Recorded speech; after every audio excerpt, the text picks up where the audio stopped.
എന്നാൽ നമുക്ക് കുറച്ച് കക്കാർച്ചി ഉണ്ടാക്കി നോക്കിയാലോ? ആദ്യമേ തന്നെ നല്ല കക്കാർച്ചി കിട്ടണം. കക്കാർച്ചി മേടിച്ച് അത് കഴുകി ഇച്ചിരി ഉപ്പും മഞ്ഞപ്പൊടി ഇട്ട് വെള്ളത്തിലിട്ടൊന്ന് നല്ലപോലെ തിളപ്പിച്ചെടുത്തിട്ട് ആ നോറ്റി മാറ്റി വെക്കണം. അത് കഴിഞ്ഞൊരു ചട്ടി എടുത്ത് അതിനകത്ത് കുറച്ച് വെളിച്ചെണ്ണയും കുറച്ച് കടുകും കുറച്ച് സവോളയൊക്കെ ഇട്ടിട്ട് നല്ലപോലെ ഒന്ന് വഴറ്റിയെടുക്കണം. പിന്നെ കറിവേപ്പിലയും കൂടി ഇടണം. ചെറിയാൻ പറയാൻ മറന്നു പോകാൻ കേട്ടോ. അതും കൂടി ഇട്ട് നല്ലപോലെ മിക്സ് ചെയ്യണം. അപ്പോൾ ഇന്ന് നമ്മൾ കുക്ക് ചെയ്യുന്നത് നമ്മളല്ല കുക്ക് ചെയ്യുന്നത്, അമ്മയാണ് ഇന്നത്തെ കുക്കറല്ല കുക്ക് ചെയ്യുന്നത് അമ്മയാണ്. അപ്പം അമ്മയുടെ സ്പെഷ്യലാണ് കേട്ടോ ഇപ്പോൾ കണ്ടുകൊണ്ടിരിക്കുന്നത്. പിന്നെ അതിലേക്ക് കുറച്ച് ഇഞ്ചിയും വെളുത്തുള്ളിലേക്ക് ഇട്ട് കുറച്ച് ഉപ്പ്, അതുപോലെ കുറച്ച് മുളക് പൊടി ഒക്കെ ഇട്ട് നല്ലപോലെ ഒന്ന് മിക്സ് ചെയ്ത് പച്ചമണം മാറുന്ന വരെ ഒന്ന് മിക്സ് ചെയ്യണം.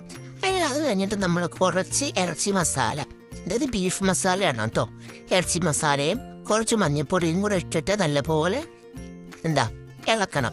ഇളക്കി അതൊരു സെറ്റ് മുടക്കി ആകുമ്പോഴത്തേക്കും അതിലേക്ക് നമ്മൾ കഴുകി വാരി ഉണക്കിയിട്ട് കേട്ടോ കഴുകി വെള്ളം കുതിരാൻ വേണ്ടി വെച്ചിരിക്കുന്ന കക്കാർച്ചി അതിലേക്ക് അപ്ലൈ ചെയ്ത് കൊടുക്കാം.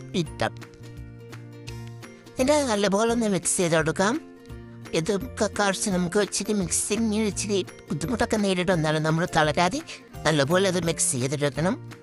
അതെ, എന്നിട്ട് നമ്മുടെ അതൊന്ന് കുറച്ച് നേരത്തേക്ക് ആവി തരാൻ വേണ്ടി ഒരു പാത്രം വെച്ചിട്ട് നമുക്കൊന്ന് മൂടിക്കൊടുക്കാം. അത് കഴിഞ്ഞ് ഞങ്ങളത് ആ പാത്രത്തിൽ ഷൂട്ടാവാത്തതുകൊണ്ട് ഞങ്ങൾ കുറച്ചെടുത്ത് മാറ്റി വേറൊരു പാത്രത്തിലേക്ക് ഇട്ട് കേട്ടോ. പിന്നെ നല്ലപോലെ ഇട്ട് അതിനുശേഷം കുറച്ച് കുരുമുളകും കൂടെ ഞങ്ങൾ വെള്ളിക്കൂടെ ആക്കി അവസാനം നമ്മുടെ കക്കാർച്ചി ഫ്രൈ ചെയ്താണ്. അലങ്കാരപ്പണികൾ കുറച്ച് കൂടിപ്പോയെങ്കിലേ ഉള്ളൂ, ടേസ്റ്റിനത് ഒരു കുഴപ്പമില്ലായിരുന്നു. അപ്പം അലങ്കാരപ്പണികൾ നടത്തിയത് ഐത്തേട്ടനായിരുന്നു, വീഡിയോ എടുത്ത് തന്നത് ഐത്തേട്ടനായിരുന്നു, കറി വെച്ചിരുന്നത് അമ്മയാണ്, തിന്നു തീർത്തത് ഞാനാണ്.